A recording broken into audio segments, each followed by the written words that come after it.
Hello, welcome to a very small commentary channel. All I do is make commentaries, and subject matter could vary, anything from life to death.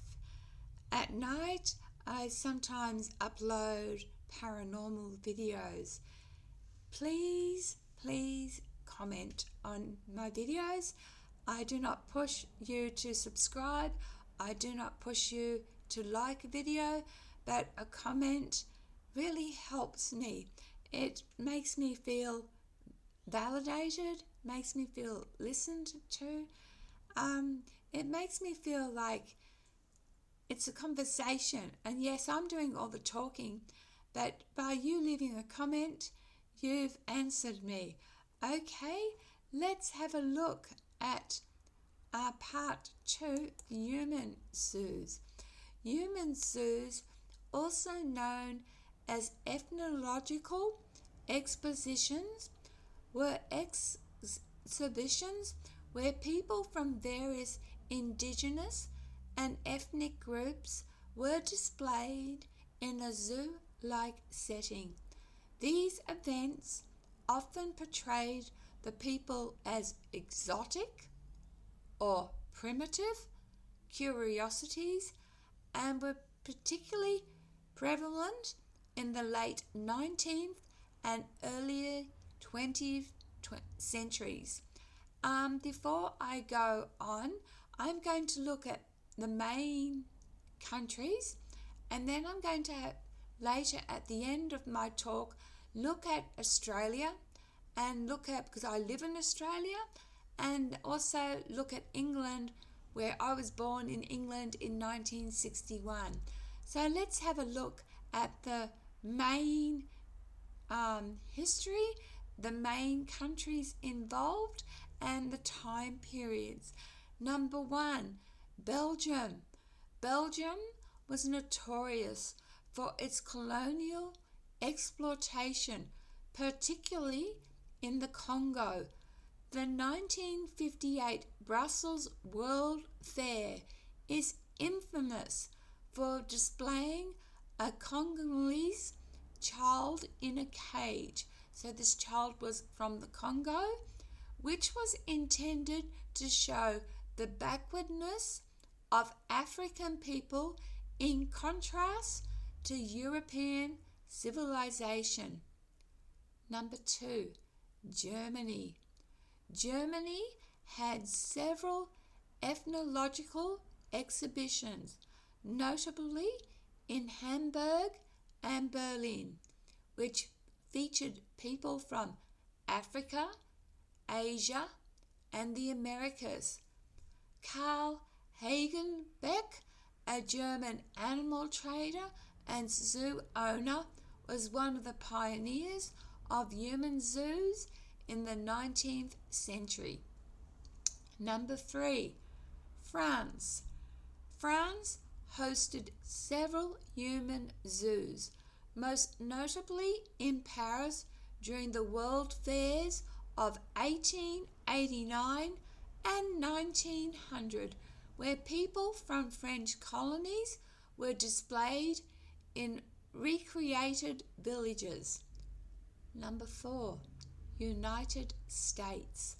The US had its own history with human zoos, most notably at the 1904 St. Louis World Fair, where indigenous Filipinos were exhibited to justify American colonialism.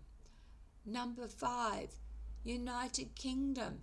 The UK held similar exhibitions, often showcasing people from its vast empire, including India, Africa, and the Pacific Islands. Number 6, Australia. Australia did participate in similar practices, often displaying Aboriginal Australians in international exhibitions. However, the scale and frequency were less intensive than in Europe. Let's look at duration and end. Human zoos began in the late 19th century and persisted into the early 20th century, with the last known significant instance being in 1958 during the Brussels World Fair. The practice gradually ended as colonialism declined and human rights awareness grew. But it wasn't until after World War II that this practice was widely condemned. The Brussels child in a cage incident, 1958. Now you can find this photo on Google. The child displayed in a cage at the 1958 Brussels World Fair was part of a wider Congo Village exhibit. The aim was to showcase the supposed inferiority of African people, juxtaposing them with European progress.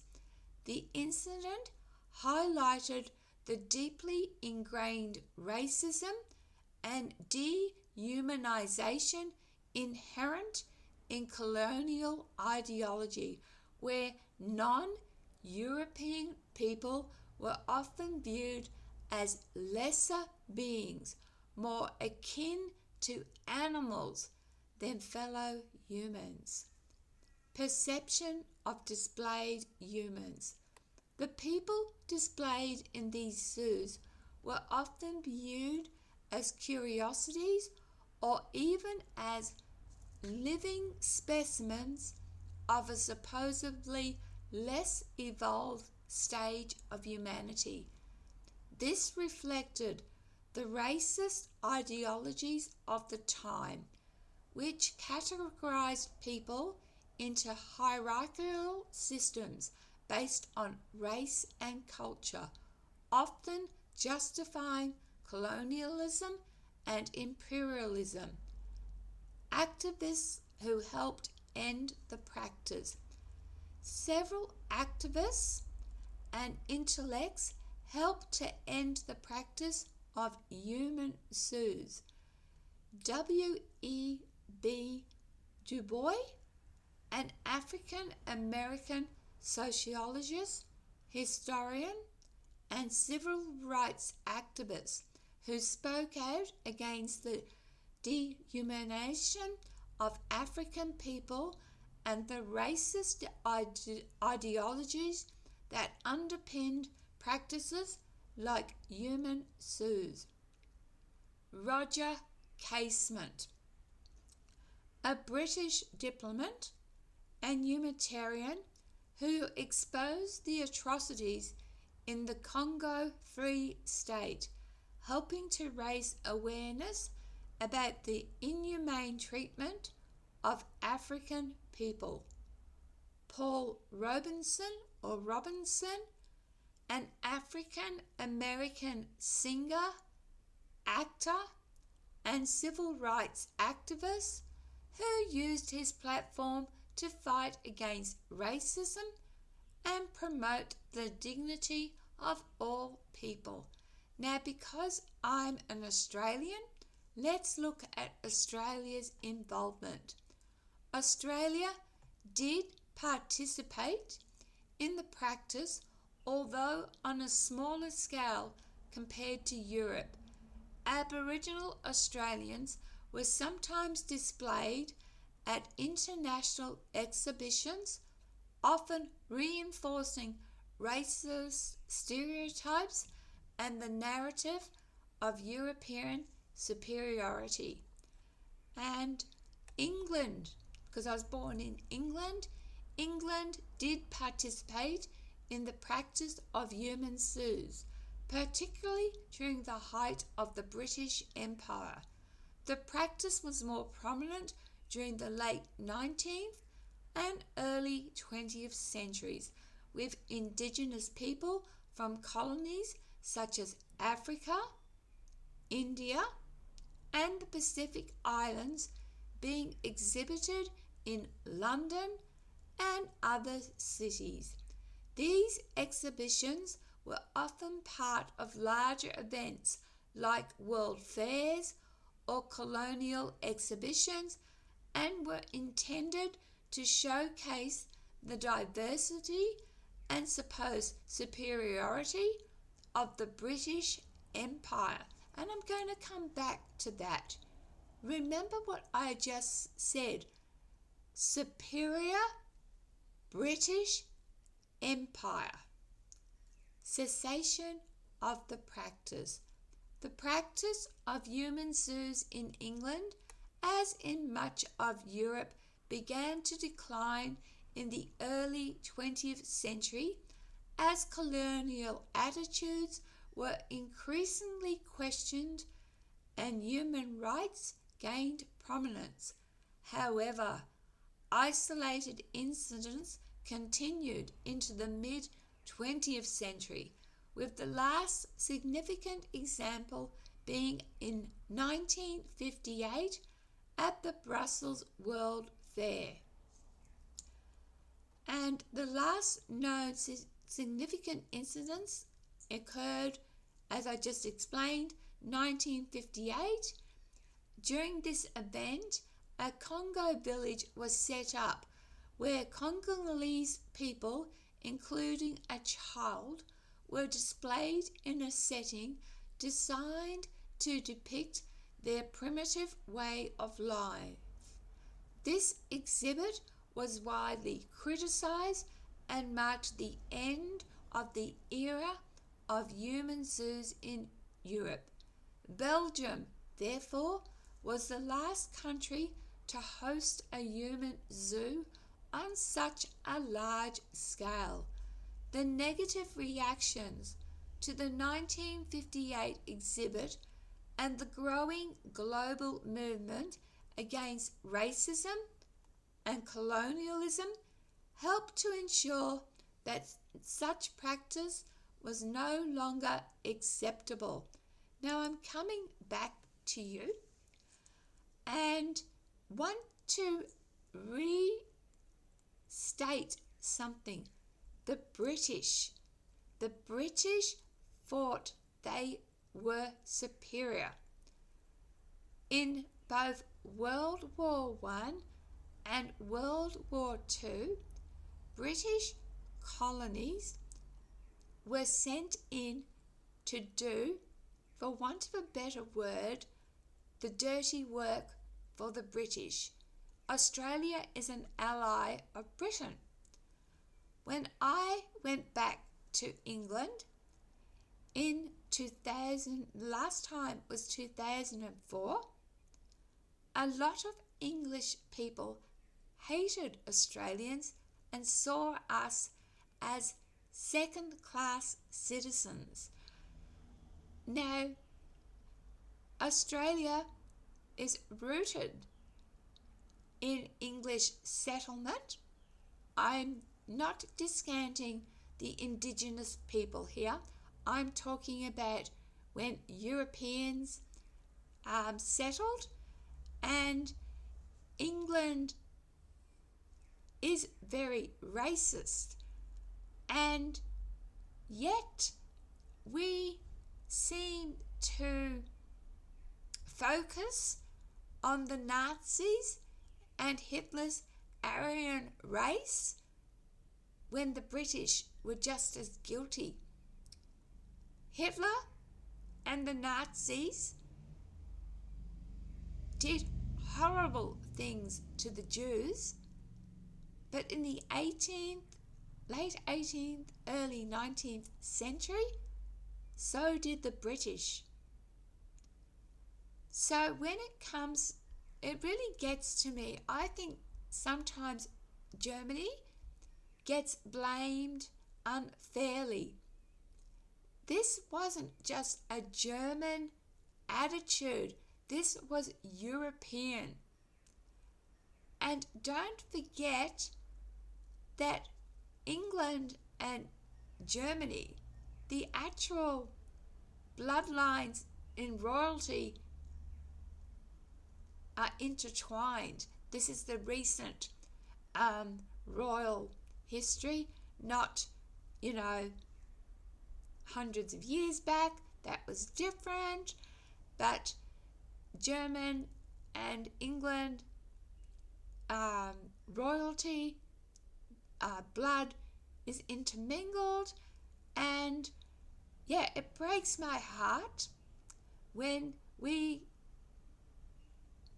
and rightly so, don't get me wrong, rightly so, we have, what's the word, arrest criminally, and not all Nazis, because under a pact, some of the Nazi scientists under amnesty went to America and some went to Russia with that ideology of Aryan race. What does that say about America and Russia?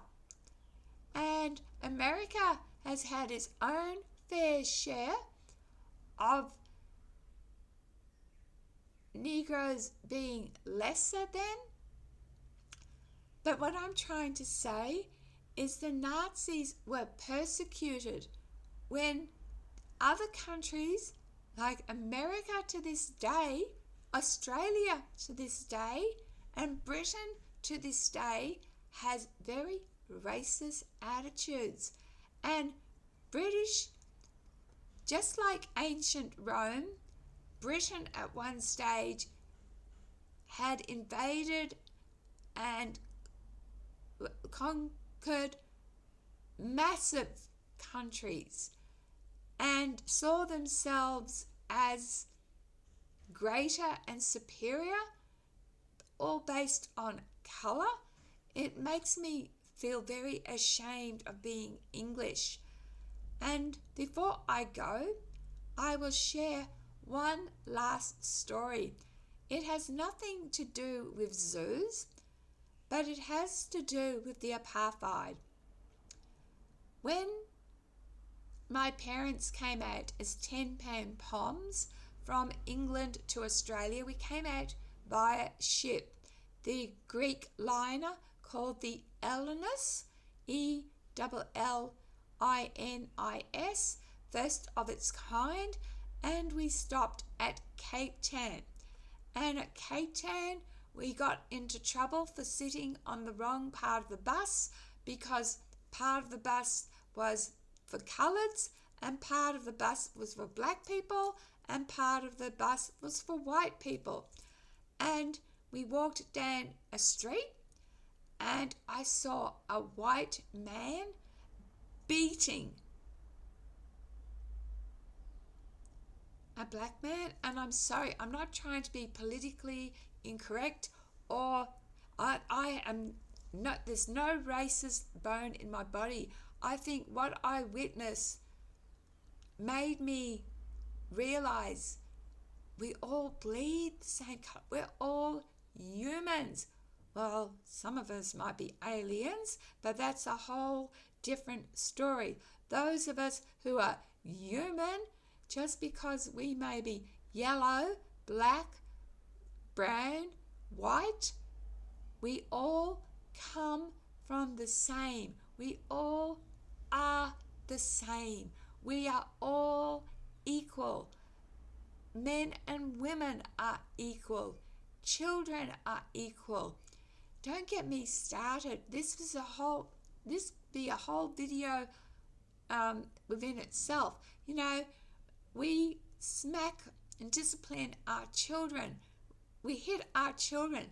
That's assault. If we hit someone else, that's assault. But I'm off the topic. I'm sorry. I still believe racism exists, and it's very sad. You see and have heard of cases in the news, especially in the US, where police have got away with, I don't have to spell it out. And we still have the KKK. maybe I am being harsh. Maybe it's the era I've been born into that I'm more culturally aware and more accepting. Maybe if I was born 100 years ago, I wouldn't know any different either. So maybe I should take the judgment out of it. But what I'm saying is, let's take the racism out of today. The past is the past and it can't be undone. And that is sad. Even the great Roman Empire would take people who they conquered and make them as slaves. And the Romans, they themselves were superior to everyone else. I read ancient history books written by the ancient Greeks and ancient Romans, and they describe other tribes like the Gauls as barbaric. So we've always, from the dawn of humankind, kind of split, and all it is just melanin in our skin. In fact, people who are darker, it's because they have more melanin to protect themselves from the hotter climates. People with white skin are more suited to colder climates. But just because you have black hair, green eyes, and I've got blonde hair and hazel eyes, whatever colour, we're all humans. Let's treat each other as human. And I also hate, and I've mentioned this in the video I've just uploaded, zoos. I don't think anything, whether human, animal, should be in a zoo. We should all be left to live our life as freely as we can be. And in that last video, I mentioned how animals are in zoos and in a prison, and I said that we are free, but we're not, are we? We are imprisoned too. We are imprisoned. We have to live by a set of rules. And again, Jem tends to get off the topic, makes another video, this kind of talk. Sorry, I'll end it now. Thank you if you've stayed with me this long. And please leave an opinion. Make it nice. Be kind, please. Because, we're all trying to do the best we can with what we got. Thanks for watching. You take care of yourself and each other. Love, light, and blessings. Jem's done. Bye.